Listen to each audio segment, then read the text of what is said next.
Kamu sedang makan siang di restoran saat tiba-tiba mendengar orang berteriak. Kamu menoleh keluar jendela dan melihat semua orang berlarian. Kamu terus makan, tapi supmu bergetar dan semakin kencang. Alarm mobil berbunyi dan kaca pecah. Lantai bergemuruh. TV kehilangan sinyal. Tunggu, tidak ada TV. Kamu menjatuhkan sendokmu, lalu keluar. Kamu melihat sosok gelap besar merangkak dan bergerak ke arahmu. Jantungmu berdebar, kakimu gemetar. Namun, kamu diam saja dan tidak mencoba kabur seperti orang lain.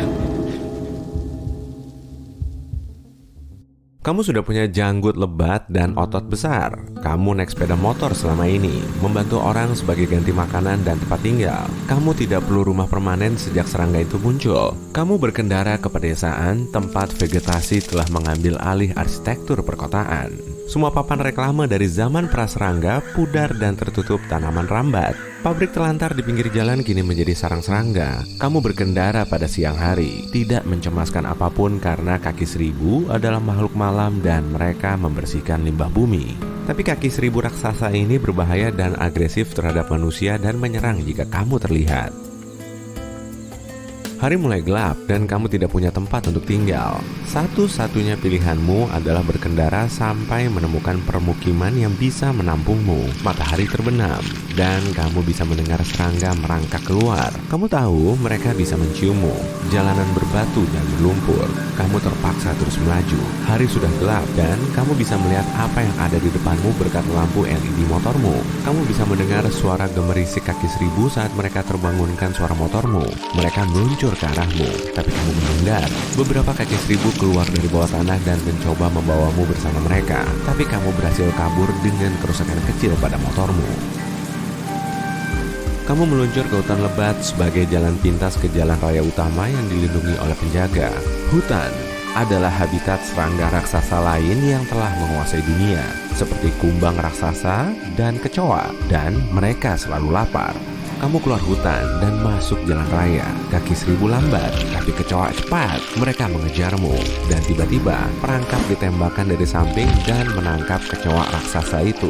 Serangga lain yang mengejarmu ketakutan dan kabur. Penjaga mengikat kecoa seukuran bus itu dan membawanya ke kota.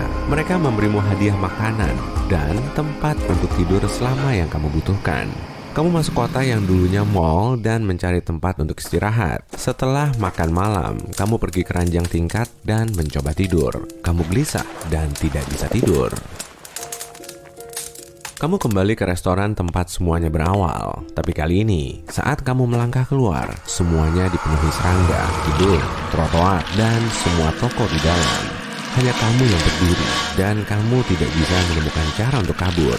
Bahkan manusia telah berubah menjadi serangga. Serangga berkerumunan di sekitarmu, tapi kamu terbangun di ranjang tingkat dengan keringat mengucur. Itu hanya mimpi buruk lagi. Kamu memiliki mimpi buruk sejak serangga berkuasa. Keesokan harinya, kamu melihat semua orang berkumpul di alun-alun. Mereka bergumam.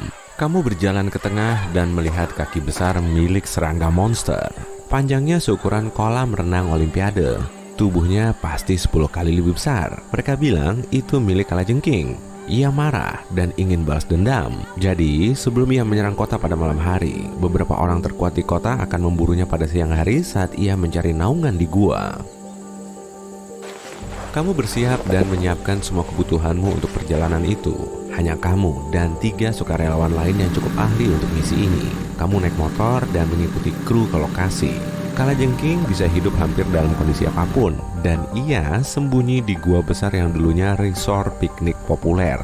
Kamu melewati perdesaan dan daerah gunung. Otakmu mengulangi beberapa kenangan saat kamu menikmati tempat itu tanpa khawatir menjadi makanan serangga. Setelah beberapa jam, kamu tiba di tempat tujuan dan melihat rongga tempat Kalajengking itu sembunyi. Semua orang turun dari motor dan memakai kacamata penglihatan malam untuk masuk.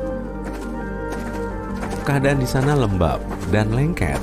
Bahkan dengan kacamata penglihatan malam, sulit mengetahui harus kemana. Kamu mengikuti tim yang sudah melihat Kalajengking ini. Mereka kesulitan mencoba ke sana. Masalah terbesarnya adalah Kalajengking terus menggali terowongan baru. Jadi, tempat awal mereka ditemukan kosong. Sudah terlambat untuk kembali. Jadi, satu-satunya solusi adalah terus maju, berharap kamu menemukan Kalajengking ini. Terowongan semakin dalam, tapi tim membawa peralatan untuk menuruni terowongan. Kamu memakainya, lalu turun. Oksigen sangat rendah. Jadi, tim membawa tabung oksigen untuk melanjutkan misi. Kamu berada di wilayah berbahaya. Terowongan itu kecil dan sempit, hanya cukup untuk dipakai berjalan satu orang. Selagi tim terus maju, kamu penasaran siapa yang bisa menggali terowongan ini. Kalajengking itu terlalu besar, jadi pasti ada hal lain di gua dan terowongan ini. Kamu melihat sekeliling dan mencoba menemukan petunjuk, tapi terowongan itu bersih. Kamu terus melangkah dan melihat beberapa terowongan terbagi ke banyak arah, di atas dan di bawah. Tidak ada yang tahu mau kemana. Untungnya, kamu menaruh tali di awal. Kamu memasangnya pada salah satu kru agar siapapun bisa mudah mengikuti langkahnya. Tapi kamu sadar seseorang atau sesuatu memutus tali itu. Terowongan mulai bergemuruh, beberapa batu berjatuhan, dan kamu lari kembali ke awal. Tiba-tiba, kamu berhadapan dengan semut raksasa seukuran anjing besar. Giginya bisa membelas mangga. Kamu cuma punya satu pilihan, lari secepat mungkin. Semut itu mengejarmu, tapi kamu menjatuhkan barang untuk mengalihkan perhatiannya. Mereka pintar dan menciummu sebagai hadiah besar. Kamu mencapai jalan buntu dan melihat sekelilingmu. Semut itu menyerangmu, tapi entah kenapa berhenti. Antena mereka mulai bergerak dan mereka langsung kabur. Kamu mengikuti mereka dan melihat mereka berkumpul di dekat ratu mereka. Sepertinya sarang kalajengking ini kini menjadi rumah semut seukuran anjing. Kamu melihat sekeliling dan sadar kamu kehilangan rekanmu. Kamu tidak bisa meninggalkan mereka sekarang. Jadi, misi itu menjadi misi penyelamatan. Kamu tidak bisa menggunakan protofon karena itu akan terlalu menarik perhatian. Jadi, kamu merangkak untuk mencoba mendekati ratu. Dia dikelilingi ribuan semut pekerja dan semut tentara yang melindungi dan mengikuti setiap perintahnya. Kabar baiknya, kamu melihat timmu. Kabar buruknya, mereka sepertinya ditangkap oleh semut dan siap disajikan kepada ratu untuk makan siang. Kamu mengeluarkan pengeras suara dan membunyikan frekuensi tinggi untuk mengganggu semut. Mereka berlarian. Timmu berhasil kabur dan melihatmu.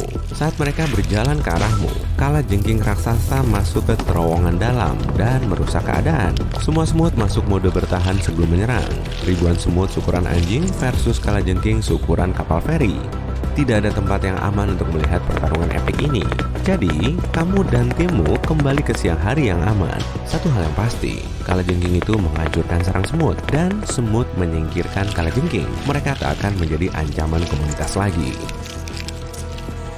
Pada perjalanan pulang, kamu melihat beberapa serangga ramah bersantai di daratan dan makan tumbuhan di ladang dekat sana. Kamu meminta teman-temanmu kembali ke markas. Kamu menghentikan motormu di pinggir jurang dan melihat matahari terbenam. Sebuah bayangan mengintai dari belakangmu. Kamu berbalik dan melihat manusia yang berubah dengan ciri-ciri serangga mendekatimu seperti zombie. Ada puluhan jumlahnya. Kamu bergegas ke kota untuk memperingatkan semua orang.